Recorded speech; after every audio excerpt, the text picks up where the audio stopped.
it is time for our BT panel today, and we're discussing extended maternity leave, the possibility of going from 12 months to 18 months, and what even taking the 1 year, the 12 months, actually means for women and for families and for the babies themselves. Let's get to know our panel. From Toronto, we have Sunira Chowdhury. She's a partner and labor employment lawyer at Levitt LLP. Thank you for coming in from Toronto, by the way, for this. We've got Ari Nandi, associate professor from the Institute for Health and Social Policy at McGill. Gita Nardkani, founder of babygotbook.com, and our very own Catherine Verdun-Diamond, working mother herself, and of course, lovable BT, recognizable of face. All right, so first and foremost, there's been a lot of back and forth going on about the possibility of introducing the 18-month maternity leave, and you wrote a great piece about this recently, saying that it's not beneficial to women, and I want you to explain a little bit your position on this aspect. The reason why I think it's bad for women, Joanne, is because women out of the workforce for 18 months will leave them less likely to come back to work, because many employers are not going to be able to to earmark those positions for a year and a half. A year in and of itself is sort of a lifetime in the world of work. 18 months is a long time for women to be out of the workforce. They're less likely to come back to work. They're less likely to get promotions. So all in all, until men are willing to kind of stand up and also take some of that parental leave, it's not great for women. You're saying it's off balance, right? Absolutely. And I actually agree with you. Yeah, so 100%. Go ahead, Catherine. I was going to say I agree with you. Unfortunately, I agree with you, because you think of the woman who's just preparing to start her family. She decides, okay, I'm going to have 3 kids. That's 4.5 years off the market. So that's 4.5 years of getting also a reduced salary. Right. Can she even afford that 33%? Already at 12 months, you get 55% of your salary. Not a lot of people can live off of 55% of their salary. So now you're making that 18. Yes, it's optional, but that 18 months is a very long time, and then you come back, and then there's a chance that people are going to say, you know what, you've been gone for so long, you've had 3 kids, 4.5 years, I no more room for you. I have to bring Ari into this, because Ari, you've really looked into the actual benefits of women staying at home and taking care of their children, not staying off the job market, but taking the maternity leave. What have you found? I mean, you looked at different countries, you looked at developing nations versus,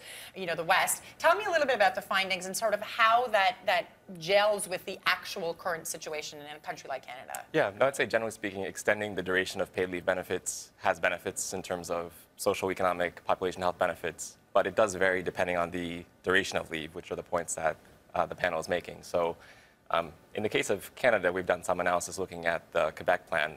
It does appear in the preliminary work that there's some benefits in terms of breastfeeding, so extending the duration of breastfeeding in Quebec after and mothers are more likely to breastfeed longer, obviously, if they're at home. Yeah. But I think aside from the points that Sunira was making, I actually don't know if this plan would make much of a difference, because it's 18 months at a much lower wage replacement rate. So it's 1/3 of your income.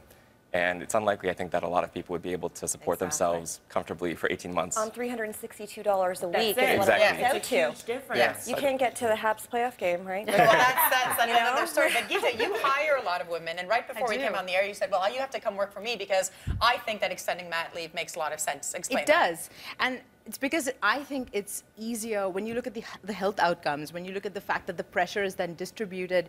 It's not just all on the woman, it's not just all on the family and the babies, it's distributed between the employer and the employee.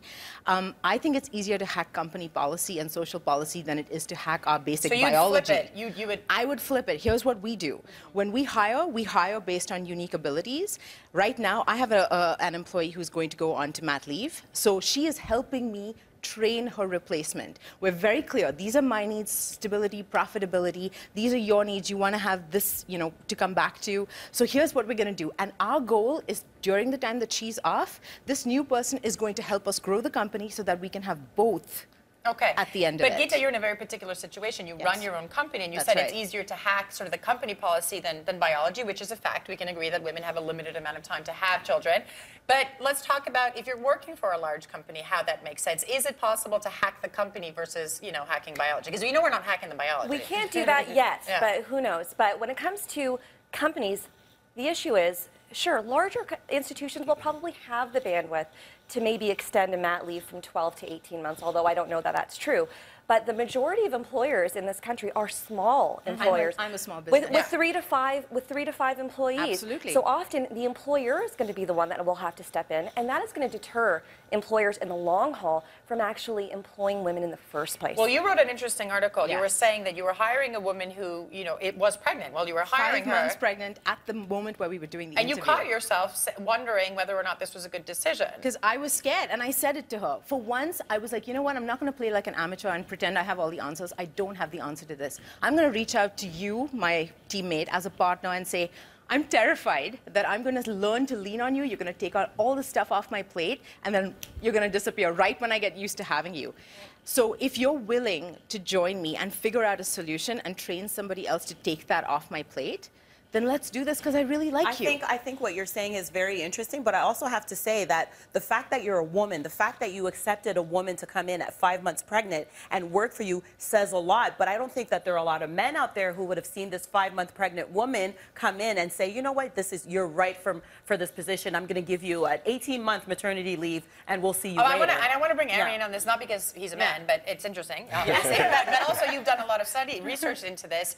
So the question is, and I asked this to you, do you think it's because we have more men employers, or because just companies are not set up, as you were saying, to find that replacement and then get rid of the replacement and then bring somebody new? Is it men not understanding women? Where are we getting lost a little bit? Well, it's hard for me to speak to that particular question, but I Because you're think outnumbered. from the usually, yeah. But I think the kind of nerdy policy point that gets to this is that actually in a lot of the provinces, you might be eligible for the employment insurance benefits that we're talking about extending here, but you might actually not be guaranteed job protection during that period. Yeah. So it depends Yeah. on which province you're living in. In Quebec, you're guaranteed, because it doesn't matter how much you've worked in the prior year to get job protection when you take those benefits. And we're going to take a small break, and we're going to talk about this job protection because you've made some excellent points that the job protection legally is there, but there's a lot of ways to circumvent it, and women find that out when they come back from maternity leave. And we're also going to talk about the stigma that women face if they take the year off or if they don't take the year off. Stay tuned. You're watching Breakfast Television. Believe that as of 12 months, they're planning to cut the pay even more.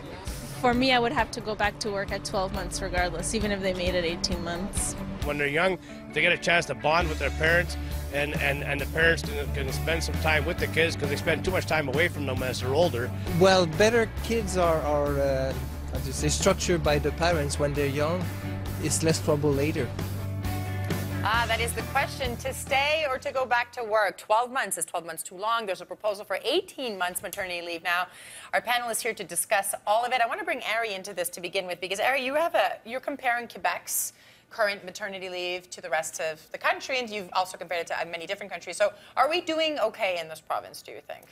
I think we're doing better in this province than we are in the rest of Canada. So if you look at the rest of Canada, about 1 out of every 3 mothers is not actually receiving benefits currently, maternity leave benefits through the employment insurance program. So 2 out of 3 are. The new proposal, I think, is not going to really change that distribution all that much because the 1 out of 3 that are not receiving benefits, it's largely because the eligibility thresholds are pretty high. So you have to work more than 600 hours in the prior year to receive benefits through the employment insurance program. Whereas in Quebec, it doesn't matter how long you've worked, right? It doesn't matter how much you've worked. It matters how much you've earned, and it's about $2,000 in the prior year, which is a much lower threshold. So people who are part-time students can then qualify for those benefits. Right. So I think we see a difference in terms of the uptake of the policy between Quebec and the rest of the And does that mean we have better country. kids, do you think? Do you think there's a better outcome? I mean, I know there's no real answer to this, but, you heard the people there saying it turns out, you have less troubles later.